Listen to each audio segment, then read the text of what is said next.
sa iyong pag-ibig sa akin. Linisin mo sana ang aking karuhan at patawarin mo ang aking kasalanan. Ako'y kaawaan ko, mahal kong Diyos, sangayon sa iyong kagandahang loob. Mga kasalanan ko'y iyong hawiin, ayon din sa iyong pag-ibig sa amin. Simulan po natin ang ating pagdiriwang sa ngalan ng Ama at ng Anak at ng Espiritu Santo. Amen. Ang pagpapala ng ating Panginoong Hesukristo, ang pag-ibig ng Diyos Ama at ang pakikipagkaisa ng Espiritu Santo naway sumainyong lahat. At sumaiyo rin. Mga kapatid kay Kristo at mga kadiboto, sa pagbabagong anyo ni Jesus, ipinakita niya na ang liwanag ng kaniyang kaluwalhatian ay nagmumula sa pagtanggap niya sa lahat ng paghihirap at pag-uusig, alinsunod sa mga nasusulat sa aklat ng mga propeta at ng batas, katulad ng pagtanggap ni Jesus sa kaniyang krus na siyang nagdulot ng kaniyang kaluwalhatian. Mamulat nawa tayo sa katotohanan na ang mga pagsubok sa buhay ay nagpapatibay sa ating pananampalataya at pag-asa. Tayo pong lahat ay tinipong muli ng ating Nuestro Padre, Jesus Nazareno, bilang kaanib ng angka ng Diyos. Tinipon niya ang bawat isa sa atin sapagkat mahal niya tayo. Kaya dumulog po tayo sa ating maawaing Panginoon na nagpapatawad ng lubos. Inaamin ko sa makapangyarihang Diyos at sa inyo mga kapatid na lubha akong nagkasala sa isip, sa salita at sa gawa at sa aking pagkukulang. Kaya'y sinasamo ko sa mahal na Birheng Maria, sa lahat ng mga anghel at mga banal, at sa inyo mga kapatid na ako'y ipanalangin sa Panginoong ating Diyos. Kaawaan tayo ng makapangyarihang Diyos. Patawarin tayo sa ating mga kasalanan at patnubayan tayo sa buhay na walang hanggan. Amen. Panginoon, kaawaan mo kami. Panginoon, kaawaan mo kami. Kristo, kaawaan mo kami. Kristo, kaawaan mo kami. Panginoon, kaawaan mo kami. Panginoon, kaawaan mo kami. Manalangin tayo. Ama naming makapangyarihan, iniutos mong pakinggan namin ang minamahal mong anak na iyong kinalulugdan. Kami naway mapakinabang sa iyong salita upang sa pagdadalisay nito sa aming kalooban, kami ay lumigaya sa pagkakita sa iyong liwanag sa pamamagitan ni Hesukristo kasama ng Espiritu Santo magpa sa walang hanggan. Amen. Magsiupo muna po ang lahat.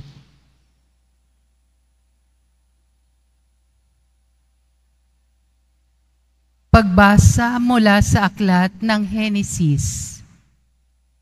Noong mga araw na iyaon, sinubok ng Diyos si Abraham. Tinawag siya ng Diyos at tumugon naman siya. Sinabi sa kanya, "Isama mo ang pinakamamahal mong anak na si Isaac at magpunta kayo sa lupain ng Moria. Umakyat kayo sa bundok na ituturo ko sa iyo at ihandog mo siya sa akin." Pagsapit nila sa dakong itinuro ng Diyos, gumawa ng dambana si Abraham. Nang sasaksakin na niya ang bata, tinawag siya ng anghel. Panginoon na mula sa langit at sinabi, Abraham, Abraham, huwag mong patayin ang bata. Huwag mo siyang saktan. Naipakita mo nang handa kang sumunod sa Diyos, sapagkat hindi mo ipinagkait sa Kanya ang kaisa-isa at pinakamamahal mong anak. Paglingon niya'y may nakita siyang isang lalaking tupa na ang mga sungay ay napasabit sa mga sanga ng kahoy. Ito ang kinuha ni Abraham at inihandog kapalit ng kanyang anak. Mula sa langit, nagsalita muli kay Abraham ang anghel ng Panginoon. Wika nito, Akong Panginoon ang nangangako sa iyo. Yamang hindi mo ipinagkait sa akin ang kaisa-isa mong anak, pagpapalain kita. Ang lahi mo'y magiging sindami ng bituin sa langit, ng buhangin sa dagat. Lulupigin nila ang mga lunsod na kanilang mga kaaway. Sa pamamagitan ng iyong lahi, pagpapalain ang lahat ng bansa sa daigdig, sapagkat ikaw ay tumatalima sa akin. Ang salita ng Diyos. Salamat sa Diyos. Sa piling ng poong mahal, ako'y laging mamumuhay. Sa piling ng poong mahal, ako'y laging mamumuhay. Laging buhay ang pag-asa, patuloy ang pananalig. Bagamat ang aking sabi, ako'y ganap ng nalupig. Masakit sa kalooban ng poon kung may papanaw, kahit ito ay iisa, labis siyang magdaramdam. Sa piling ng poong mahal, ako'y laging mamumuhay. Panginoon, naririto ako iyong abang lingkod. Katulad ng aking ina, maglilingkod akong lubos. Yamang ako'y iniligtas, kinalinga at tinubos. Ako ngayoy maghahandog ng haing pasasalamat, ang handog kong panalangin sa iyo ko ilalagak. Sa piling ng poong mahal, ako'y laging mamumuhay. Kapag nagsasama-sama ang lahat ng iyong hirang, sa templo sa Jerusalem ay doon ko ibibigay, ang anumang pangako ko sa iyo ay binitawan. Sa piling ng poong mahal, ako'y laging mamumuhay.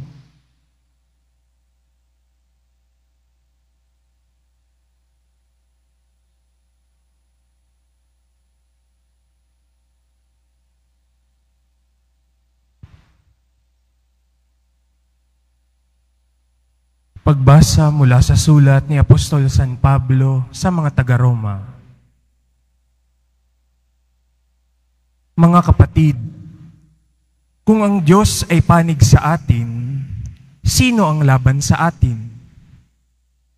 Hindi niya ipinagkait ang sarili niyang anak, kundi ibinigay para sa ating lahat.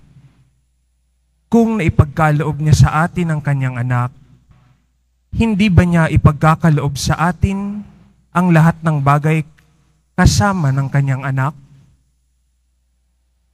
Sino ang maghaharap ng sakdal laban sa mga hinirang ng Diyos, gayong ang Diyos ang nagpapawalang sala sa kanila? Sino nga ang hahatol ng kaparusahan? Si Kristo Jesus bang nasa kanan ng Diyos? Siya pa nga ang namatay at muling binuhay at ngayoy namamagitan para sa atin. Ang salita ng Diyos. Salamat sa Diyos. Magsitayo na po ang lahat.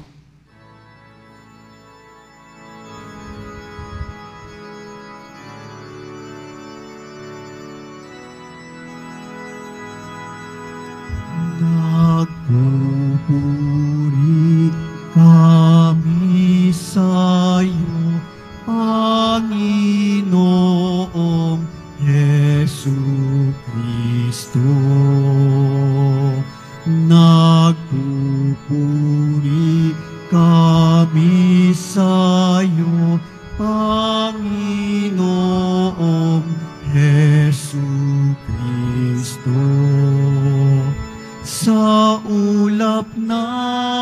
maliwanag, ito ang siya, ang pahayag ng Diyos Ama na nangusap.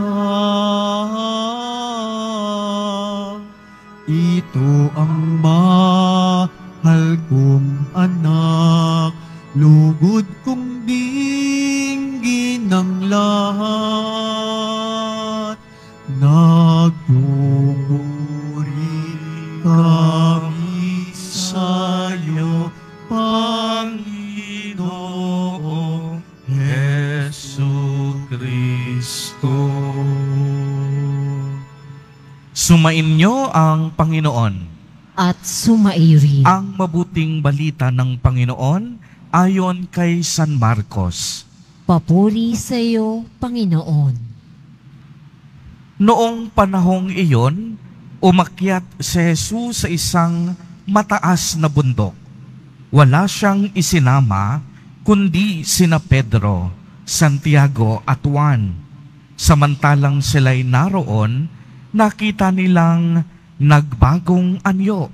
Si Jesus, nagningning ang kaniyang kasuotan na naging puting-puti.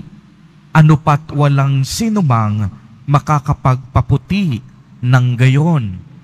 At nakita ng tatlong alagad, si Moises at si Elias, na nakikipag-usap kay Jesus. Sinabi ni Pedro kay Jesus, "Guro, mabuti pa'y dumito na tayo. Gagawa po kami ng 3 kubol. Isa sa inyo, isa kay Moises, at isa kay Elias." Hindi nalalaman ni Pedro ang kaniyang sinasabi sapagkat masyado ang takot niya at ng kaniyang mga kasama, at nililiman sila ng isang alapaap, at mula rito'y may tinig na nagsabi, "Ito ang minamahal kong anak, pakinggan ninyo siya." Pagdaka, tumingin ang mga alagad sa paligid nila at nakitang wala na silang kasama roon kung hindi si Jesus. Habang bumababa sila sa bundok, ay mahigpit na itinagubilin sa kanila ni Jesus, "Huwag ninyong sasabihin kanino man ang inyong nakita hanggat hindi muling nabubuhay ang anak ng tao." Sinunod nila ang tagubiling ito, ngunit sila'y nagtanungan kung ano ang kahulugan ng sinabi niyang muling pagkabuhay. Ang mabuting balita ng Panginoon. Pinupuri ka namin, Panginoong Hesu Kristo. Magsiupo mo na po ang lahat. Magandang umaga po sa inyong lahat, mga kapatid kay Kristo. Sa lahat po ng ating mga taga-subaybay sa iba't ibang online platforms at sa lahat ng ating mga kadiboto sa iba't ibang panig ng Pilipinas at sa buong mundo kung saan tayo ay naaabot ngayon ng ating live streaming. Mapayapang umaga din po sa inyong lahat. Purihin at dakilain natin ang ating Panginoon, ang mahal na poong Jesus Nazareno. Mga kapatid kay Kristo at mga kadiboto, malugod po namin kayong tinatanggap sa Basilica Minor at Pambansang Dambana ni Jesus Nazareno. Ang atin pong ebanghelyo sa araw na ito ay tungkol sa pagbabagong anyo ni Jesus Nazareno o Transfiguration sa salitang Ingles. Ano po ba ang kahulugan nito sa ating pang-araw-araw na pamumuhay? Una, mahalaga po na mapalalim natin ang salitang Transfiguration. Ang salitang Transfiguration po ay galing sa Latin na wika, transfigurare, na ang ibig sabihin ay lumampas pa sa orihinal na anyo. At ito ang tunay na naganap sa ating ebanghelyo. Ipinakita ni Jesus Nazareno ang kaniyang tunay na anyo. Maliwanag po nating narinig kung paano nagliwanag ang kaniyang mukha at damit na parang busilak na puting-puti at nagniningning ang kaniyang mukha na parang sikat ng araw. Ang mga alagad ni Jesus ay hindi noon nauunawaan pa ang pagka-Diyos ni Jesus Nazareno. Bakit? Maaaring lito pa sila. Mas ramdam nila ang pagkatao ni Jesus Nazareno. Sapagkat sa araw-araw, nakikita nila si Jesus natutulog, kumakain, nagugutom, nakikipagkwentuhan, tumatawa, naglalakad, at kasamang gumagawa ng mga gawaing pangtao. Subalit sa pagbabagong anyo ni Jesus Nazareno, ginawa niya itong daan upang maipakita niya sa kaniyang mga alagad kung sino ba talaga siya. Nasaksihan ng 3 alagad na si Jesus Nazareno hindi lang totoong tao, kung hindi totoo at punay na Diyos. Siya ang Diyos na nagkatawang tao. Siya ang Diyos ng langit at lupa.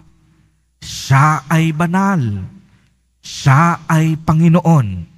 Siya rin ang kaganapan ng kasulatan at ng mga propeta na sinasagisag ni na Elias at Moises. Kaya nga mga kapatid kay Kristo at mga kadiboto, dahil sa pagbabagong anyo ng ating Panginoong Jesus Nazareno, hinahamon din ang bawat isa sa atin na magkaroon ng tunay na pagbabago sa ating buhay bilang mga Kristiyano.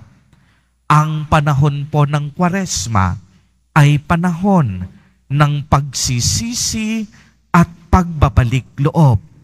Kaya nga, ang tunay na nagbabalik loob sa Diyos, binabago ng Diyos ang kaniyang buhay.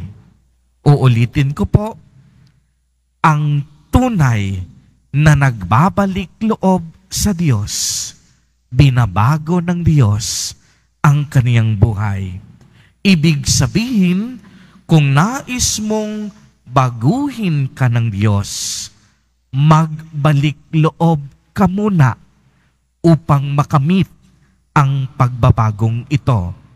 Pero ang magandang katanungan at ang maaari ninyong itanong, Father, parang ang hirap pong magbalik loob, lalong-lalo na sa makabagong panahon.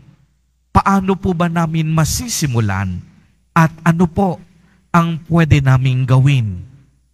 Narinig po natin ang kwento ni Abraham sa unang pagbasa. Ipinakita niya na handa niyang ialay ang kaniyang anak na si Isaac para sa Panginoon. Kaya naman, siya ay kinalugdan ng Diyos at itinanghal na ama ng maraming bansa.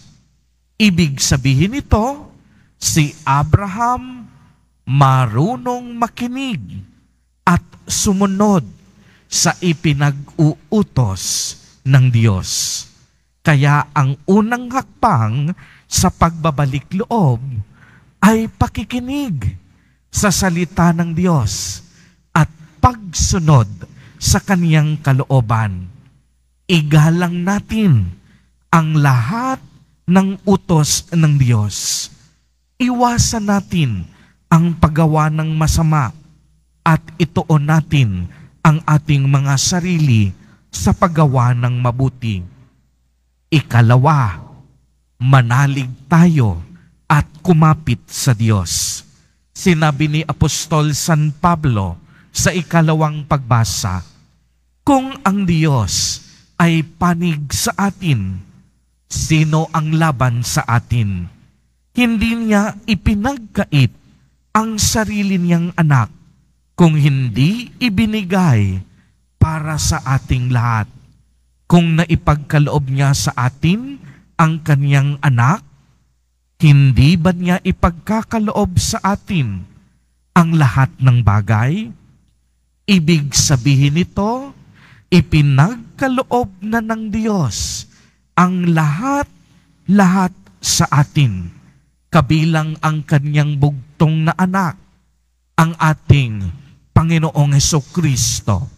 Kaya bilang tugon sa kaniyang kagandahang loob, marunong dapat tayong manalig at sumampalataya. Mga kapatid kay Kristo at mga kadiboto, naway sa mga sandaling ito ay huwag nating sayangin ang pagkakataon na ibinigay sa atin ng ating Panginoon.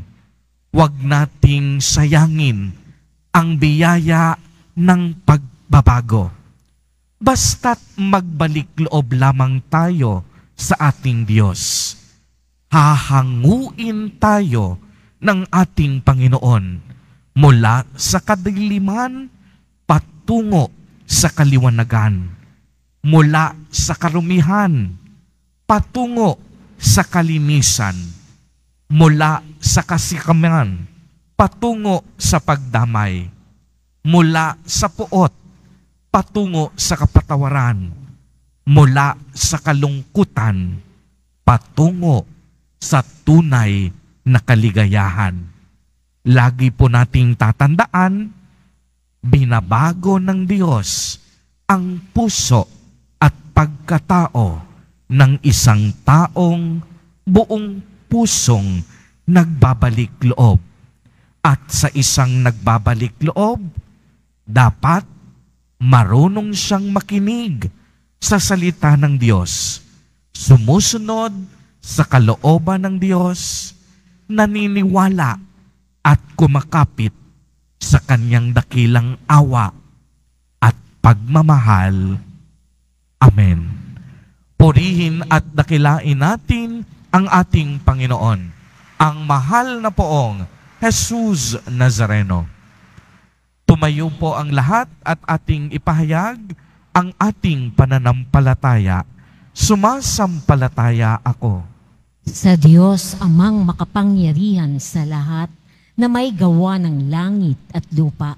Sumasampalataya ako kay Hesukristo, iisang anak ng Diyos, Panginoon nating lahat, nagkatawang tao siya, lalang ng Espiritu Santo, ipinanganak ni Santa Mariang Birhen, pinagpakasakit ni Poncio Pilato, ipinako sa krus, namatay, inilibing, nanaog sa kinaroroonan ng mga yumao, ng may 3 araw, nabuhay na muli, umakyat sa langit, naluluklok sa kanan ng Diyos, amang makapangyarihan sa lahat. Doon magmumulang paririto at huhukom sa nangabubuhay at nangamatay na tao. Sumasampalataya naman ako sa Diyos Espiritu Santo, sa banal na simbahang Katolika, sa kasamahan ng mga banal, sa kapatawaran ng mga kasalanan, sa pagkabuhay na muli ng nangamatay na tao, at sa buhay na walang hanggan. Amen. Mga kapatid, ipinahahayag sa atin ng Ama na makakamit lamang natin ang kaligtasan kung haharapin natin ang pagdurusa at sakit katulad ng ginawa ng kaniyang anak. Sa kabila ng ating kalikasan at mga kahinaan, dumalangin tayo. Panginoon, aming liwanag, dinggin mo ang iyong bayan. Panginoong aming liwanag, dinggin mo ang iyong bayan. Sa kabila ng laganap na materialismo, patuloy nawang ipahayag ng Santo Papa Francisco, mga obispo, diakono, pari at reliyoso at reliyosa, ang kahalagahan ng simpleng pamumuhay at pagtulong sa mga mahihirap. Manalangin tayo. Panginoong aming liwanag, dinggin mo ang iyong bayan. Pakinggan nawa ng mga namumuno sa pamahalaan ang tinig ng mga naghihikahos, mga inaalipusta, mga biktima ng karahasan, at mabigyan nawa sila ng katarungan. Manalangin tayo. Panginoong aming liwanag, dinggin mo ang iyong bayan. Magsilbi nawang inspirasyon ang pagbabagong anyo ng Panginoon sa mga may sakit, mga pinabayaan, at mga nangungulila upang umiral sa kanila ang tibay ng loob at pag-asa. Manalangin tayo. Panginoong aming liwanag, dinggin mo ang iyong bayan. Lumago nawa tayo sa pananampalataya at pagtitiwala upang hindi tayo madaig ng kamatayan at manatiling mapayapa sa gitna ng mga pagsubok sa buhay. Manalangin tayo. Panginoong aming liwanag, dinggin mo ang iyong bayan. Ama, punuin mo kami ng iyong mga biyaya sa pagdiriwang namin sa pagbabagong anyo ng iyong anak. Mapuno nawa ang bawat sandali ng aming buhay ng pananalig sa iyo. Hinihiling namin ito sa pamamagitan ni Kristo na aming Panginoon. Amen. Magsiupo muna po ang lahat.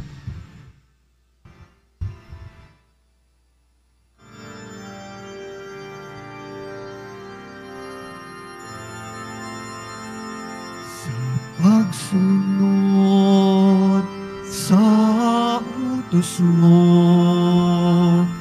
nalulugod akong labis. Di masukat ang galak ko, pagkat aking iniibig. Sa'yo, Ama, aming handog ang tinapay at alak na ito. Handog ng iyong bayang sumasamo, humihingi ng patawad mo. Magsitayo na po ang lahat. Manalangin kayo mga kapatid upang ang paghahain natin ay kalugdan ng Diyos amang makapangyarihan. Tanggapin nawa ng Panginoon itong paghahain sa iyong mga kamay sa kapurihan niya at karangalan sa ating kapakinabangan at sa buong sambayanan niyang banal. Ama naming lumikha, ang paghahaing ito ay magdulot nawa ng kapatawaran ng aming mga kasalanan at magpabanal sa aming buong katauhan para sa pagdiriwang ng Pasko ng Pagkabuhay sa pamamagitan ni Jesucristo kasama ng Espiritu Santo magpa sa walang hanggan. Amen. Sumain niyo ang Panginoon. At sumaiyo rin. Itaas sa Diyos ang inyong puso at diwa. Itinaas na namin sa Panginoon. Pasalamatan natin ang Panginoong ating Diyos. Marapat na siya ay pasalamatan. Ama naming makapangyarihan, tunay ngang marapat na ikaw ay aming pasalamatan sa pamamagitan ni Jesucristo na aming Panginoon nang maipagtapat niya sa mga alagad na siya'y laang mamatay para sa lahat. Sa kanila'y kaniyang ipinamalas ang kaniyang sariling puspos ng liwanag. Ang iyong mga utos at mga propeta ay pawang mga tagapagpatunay niya sa pagkakatalagang para sa kapwa'y magdusa upang akayin ang lahat sa pagkabuhay na maligaya. Kaya kaisa ng mga anghel na nagsisiawit ng papuri sa iyo nang walang humpay sa kalangitan, kami nagbubunyi sa iyong kadakilaan.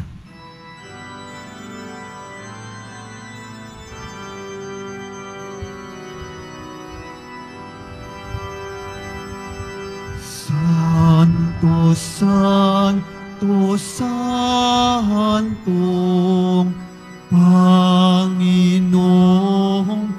Diyos ng mga hukbo, napupuno ang langit at lupa ng kadakilaan mo. Hosana sa kaitaasan,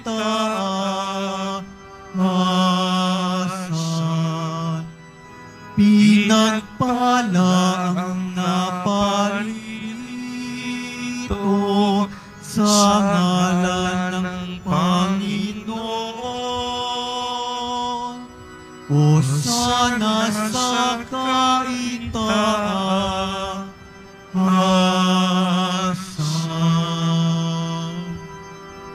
Magsiluhod po ang lahat. Ama naming banal, ikaw ang bukal ng tanang kabanalan. Kaya't sa pamamagitan ng iyong Espiritu, ay gawin mo pong banal ang mga kaloob na ito upang para sa amin ay maging katawan at dugo ng aming Panginoong Hesukristo. Bago niya pinagtiis ang kusang loob na maging handog, hinawakan niya ang tinapay, pinasalamatan kaniya, pinagati-hati niya iyon, iniabot sa kaniyang mga alagad at sinabi, "Tanggapin ninyong lahat ito at kanin. Ito ang aking katawan na ihahandog para sa inyo."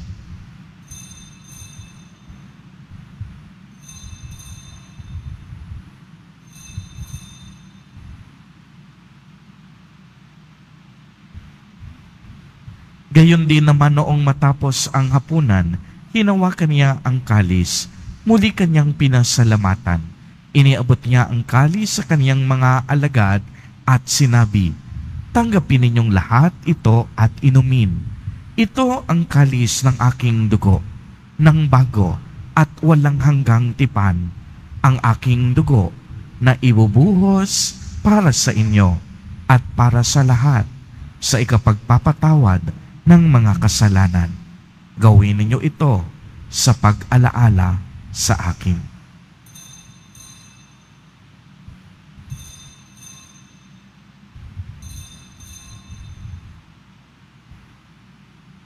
Magsitayo na po ang lahat. Ipagbunyi natin ang misteryo ng pananampalataya. Si Kristo'y namatay, si Kristo'y nabuhay, si Kristo'y babalik sa wakas ng panahon. Ama, ginagawa po namin ngayon ang pag-alaala sa pagkamatay at muling pagkabuhay ng iyong anak. Kaya't iniaalay namin sa iyo ang tinapay na nagbibigay buhay at ang kalis na nagkakaloob ng kaligtasan. Kami po'y nagpapasalamat dahil kami iyong minarapat na tumayo sa harap mo para maglingkod sa iyo.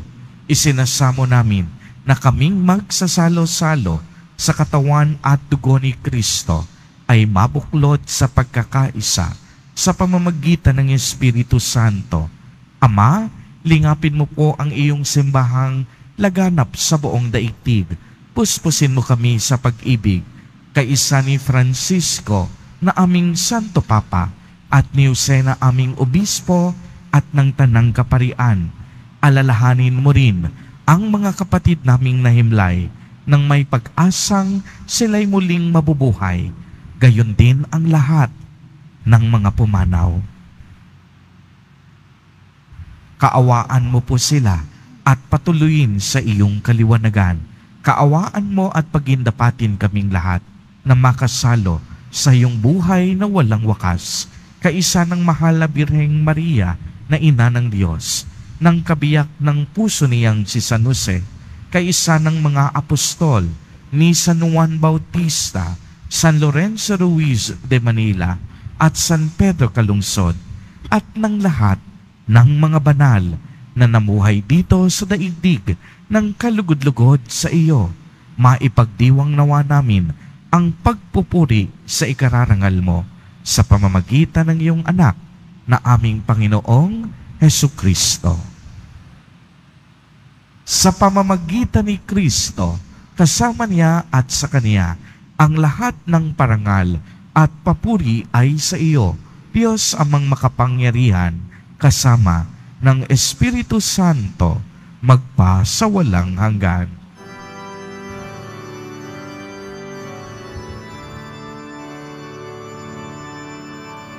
Amen. Amen. Amen. Sa tagubilin ng mga nakagagaling na utos at turo ni Jesus na Panginoon natin at Diyos, ipahayag po natin ng lakas loob. Ama namin, sumasalangit ka. Sambahin ang ngalan mo, mapasa amin ang kaharian mo, sundin ang loob mo dito sa lupa para nang sa langit. Bigyan mo kami ngayon ng aming kakanin sa araw-araw at patawarin mo kami sa aming mga sala para nang pagpapatawad namin sa nagkakasala sa amin. At huwag mo kaming ipahintulot sa tukso at iadya mo kami sa lahat ng masama. Hinihiling po namin na kami iadya sa lahat ng masama, pagkalooban ng kapayapaan araw-araw, iligtas sa kasalanan, at ilayo sa lahat ng kapamakan, samantalang aming pinananabikan ang dakilang araw ng pagpapahayag ng tagapagligtas naming si Jesucristo. Sapagkat iyo ang kaharian at ang kapangyarihan at ang kapurihan magpakailanman. Amen. Panginoong Jesucristo, sinabi mo sa iyong mga apostol, kapayapaan ang iniiwan ko sa inyo. Ang aking kapayapaan ang ibinibigay ko sa inyo. Tungayan mo ang aming pananampalataya at huwag ang napakarami at paulit-ulit naming pagkakasala. Pagkalooban mo po kami ng kapayapaan at pagkakaisa ayon sa iyong kalooban, kasama ng Espiritu Santo, magpa sa walang hanggan. Amen. Ang kapayapaan ng Panginoon ay laging sumainyo. At sumaiyo rin. Magbigayan po tayo ng kapayapaan sa isa't isa.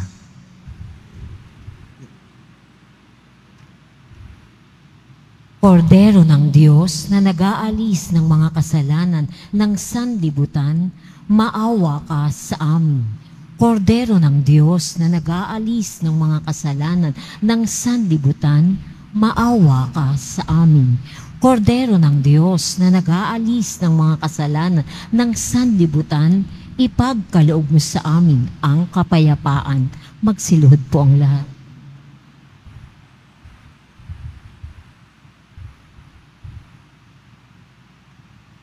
Mga kapatid kay Kristo at mga kadiboto, narito ang ating Nuestro Padre, Jesus Nazareno.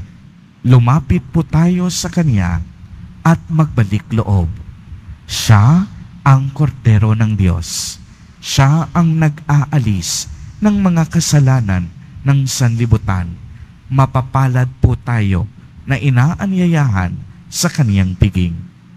Panginoon, hindi ako karapat-dapat na magpatuloy sa iyo, ngunit sa isang salita mo lamang ay gagaling na ako. Ipagsanggalang nawa tayo ng katawan at dugo ni Kristo para sa buhay na walang hanggan.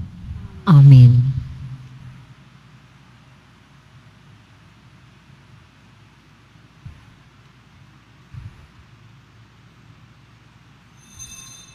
Para sa lahat ng tatanggap ng banal na komunyon, sasagot po tayo ng amen pagkasabi ng pari o lay minister ng katawan ni Kristo at isubo agad sa bibig bago umalis sa harapan ng pari o lay minister. Sumunod po tayo. Maraming salamat po.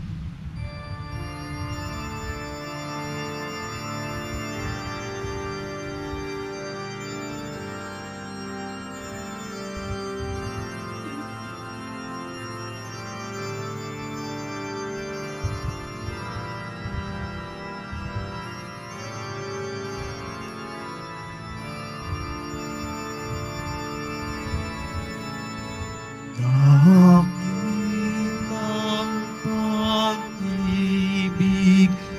saan man manahan, Diyos ay naroon, walang alinlangan.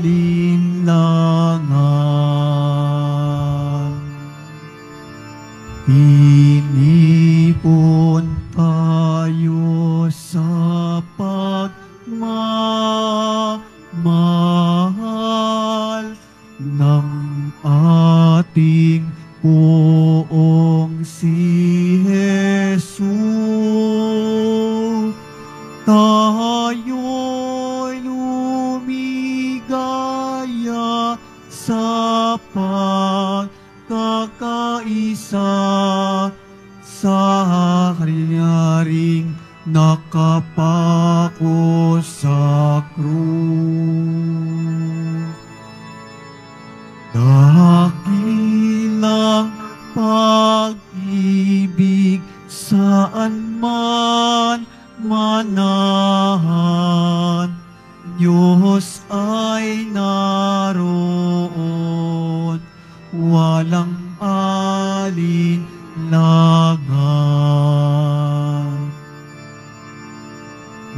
Puri't ibigin ang ating Diyos na siyang unang nagmamahal.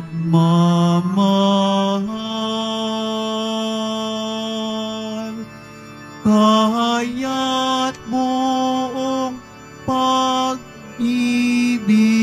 di nating mahalin ang bawat kapatid at kapwa. Dakilang pag-ibig saan man manahan, Diyos ay naroon, walang alinlangan.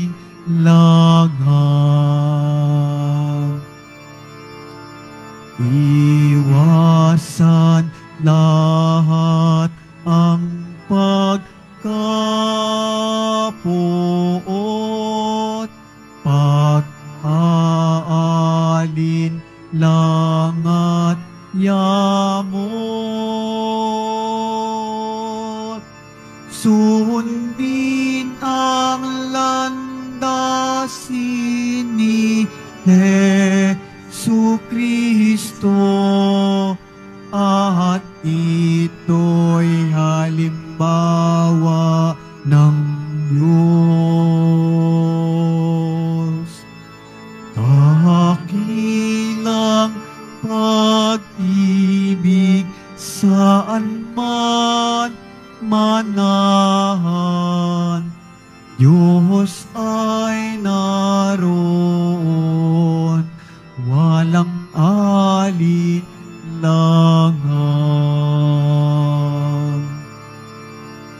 Diyos mapalad ang gumagahalang sa Diyos at sumusunod sa Kanya. Tatamasahin niya ang Kanyang biyaya, pagpalain siya't liligaya.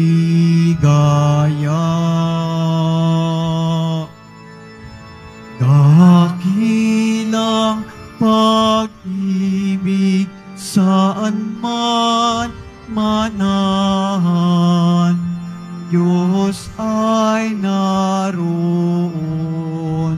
walang alinlangan. Announcement, ngayon po ay St. Peter the Apostle Sunday. Kaugnay nito, magkakaroon tayo ng second collection na gagamitin sa paghuhubog, pagsasanay at suporta sa mga seminarista, pari at mga relihiyoso. Tumulong po tayo.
Ang lahat po ay inaanyayahan, lalo na po ang ating mga ministry, mandated organization, HDN at iba pang grupo o samahan ng ating simbahan sa darating na ikatlong Lenten Recollection sa darating na February 27, 2024, Martes sa ganap na ikapito ng gabi.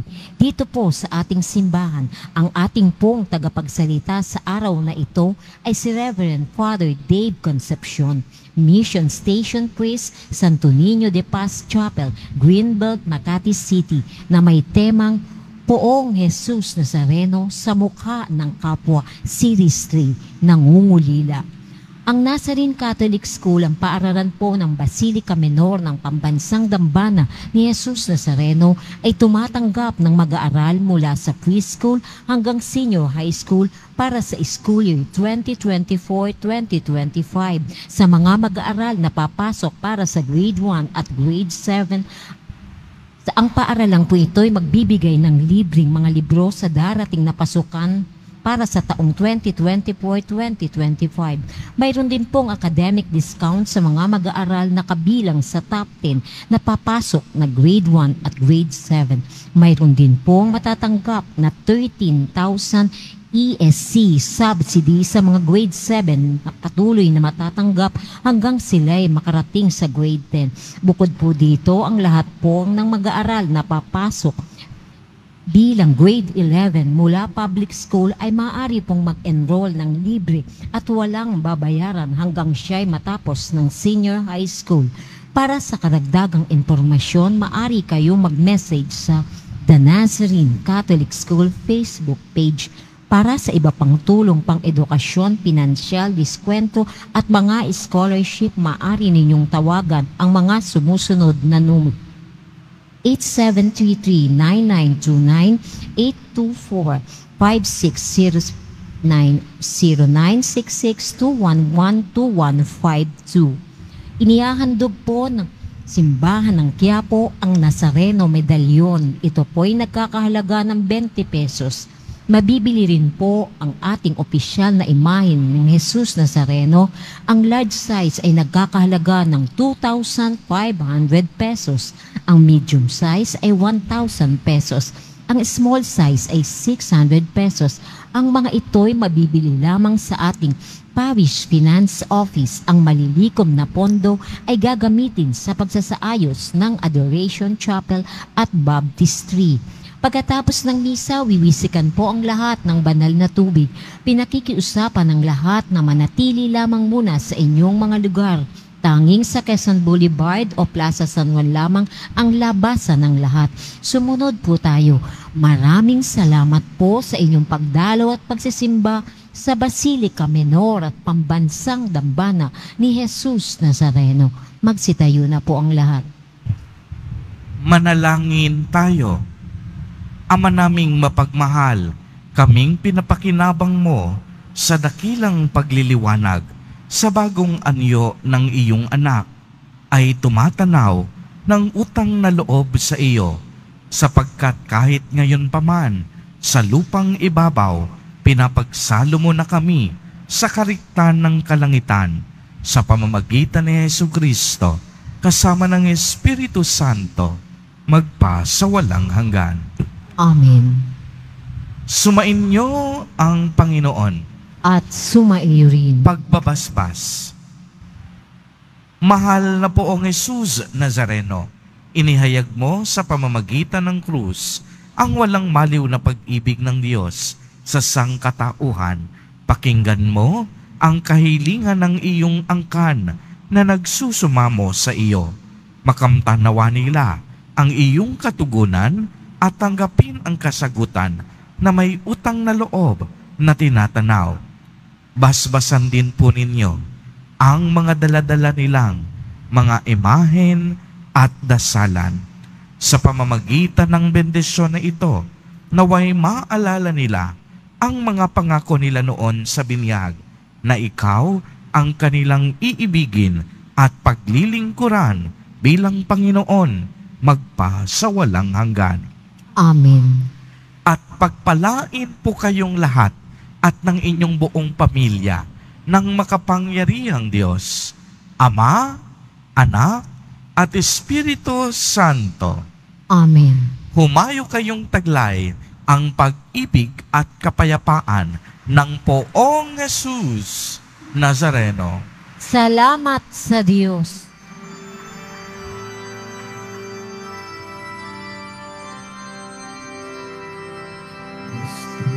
Padre Jesus Nazareno, sinasamba ka namin, pinipinto ka namin, aral mo ang aming buhay at kaligtasan. Nuestro Padre Jesus Nazareno, iligtas mo kami sa kasalanan. Ang krus mong kinamatayan ay sagisag ng aming kaligtasan. Nuestro Padre Jesus Nazareno, dinarangal ka namin. Nuestro Padre Jesus Nazareno, nilulwalhati ka namin. Nuestro Padre Jesus Nazareno, dinarangal ka namin. Nuestro Padre Jesus Nazareno, nilulwalhati ka namin.